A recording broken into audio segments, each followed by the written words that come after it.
Beautiful but dangerous. That's how emergency officials describe the latest natural phenomenon to blanket shorelines around the Great Lakes this winter. CTV's Scott Miller tells us why. Waves violently crash against monstrous ice shelves that have formed along the shoreline of Kincardine. You know, every winter we get it. We wonder when the lake's going to start to freeze over. And of course, we're wondering when people are going to go out and see how it looks and how far they're going to go out. Ice shelves cover most of Kincardine's shoreline. Even its southern pier is covered in ice. It's a similar story along most of Lake Huron's entire shoreline, as waves have carried accumulating ice and snow to shore. With no place to go, the ice and snow go up, sometimes 10 to 15 feet in the air, creating beautiful but dangerous conditions for those mistakenly heading out onto the mountainous structures.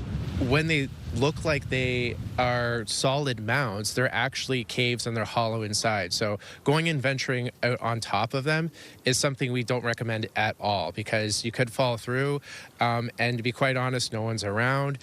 So it's incredibly dangerous for people in the public to do that.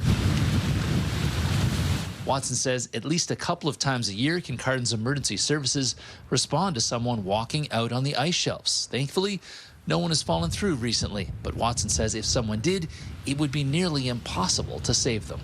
So if you can imagine someone falling through a top of an ice cave, who's going to see them? Once we get out here, is it something practical that we can actually go out and help someone and save them?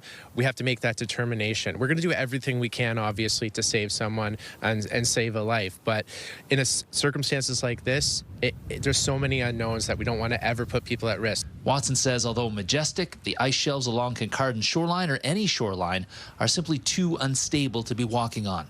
They can change any second, and death is almost a certainty if you fall through. Don't go past the sand edge. Like, as soon as you start seeing that ice, there's water underneath it. The water got up there somehow. So stay off the ice, enjoy the scenery, enjoy a sunset. In Kincardine, Scott Miller, CTV News.